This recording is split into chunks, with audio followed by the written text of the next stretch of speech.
Meanwhile, GOP hopefuls went head-to-head once again last night in South Carolina this time. But this time, foreign policy and national security were the focus of the debate.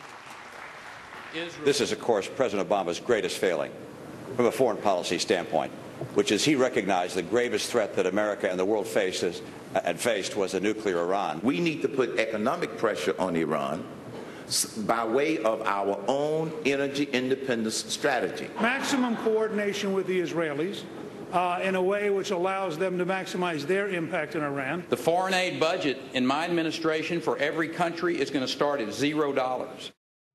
So who were the winners and losers last night? Let's ask our political panel. Former Hillary Clinton advisor and Fox News contributor Jehmu Green, former advisor to George W. Bush, Kereakos Zuras, and editorial writer for the New York Post, Robert George. Welcome, everybody. Good morning. Robert, let me start with you because you think this could have been a game changer for Rick Perry. How? Yeah, I thought so. If, 2 months from now, when everybody's in the middle of Iowa and people start writing about Rick Perry's potential comeback, I think they'll point to this. The whole section of the debate focused on foreign aid. Basically, the other people ended up coming to Perry's position, the idea of starting out at zero. And he had a great sense of presence on the stage, and he had a couple of great zingers pointed at himself. Looking back at his flub from last week, he looked very, very calm. And admittedly, he hasn't had a lot of good debates, but this was easily his standout debate. And Kereakos, you think that this may not have been a great debate for Herman Cain. No, I don't. He was a little weak on his foreign. Well, he was very weak on his foreign policy. As a matter of fact, Meaning the Pakistan question. Well, yeah, but let me just say this. I think what he was trying to say is that we're not really sure of their position. Look, even today, we're really not sure what Pakistan is doing. Are they really our friend or are they not? I think that's what he was trying to say. But he was weak on his answers about the foreign policy. So. And do you agree that it's a game changer for Rick Perry? No.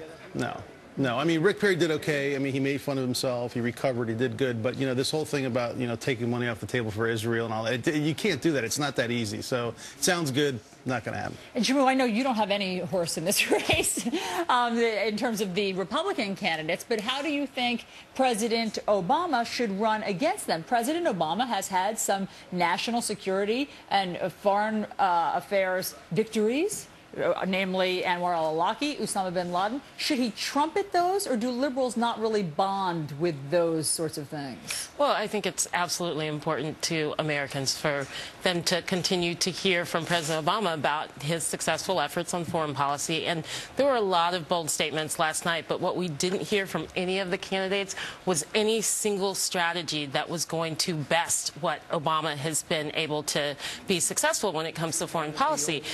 Thinking about Rick Perry and his statement about zeroing out funding to Israel, they had to his campaign had to send out a statement in the middle of the debate to clarify his position and make sure that he hadn't gone too far. So I think that they got a little testy around there. But the big thing coming out of this debate for me was Romney, because, on every single foreign policy issue from Afghanistan to Iraq to Iran to China, he has flip-flopped all over the place. And that is, I think, going to be the question. What did you think, Robert? Well, I think on the Perry question, I think when he was asked, I think there was a viewer question, and they said, "Is your zero-based funding on the idea of foreign aid, does that include Israel?" He responded in a way I think that was consistent with what he said. Romney, of course, does indeed have a number of flip-flops, and I think his view on China, in terms of at least sounding like he's pushing a trade war, is not necessarily good. Kereakos, last word.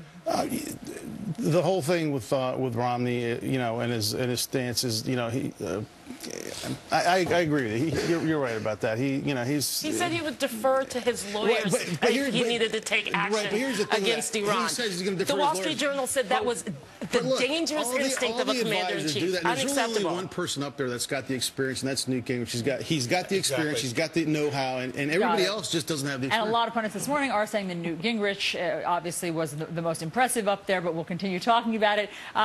Jehmu Green, Kereakos Zuras, Robert George, thanks so much for coming in early this morning. Great to talk to you guys.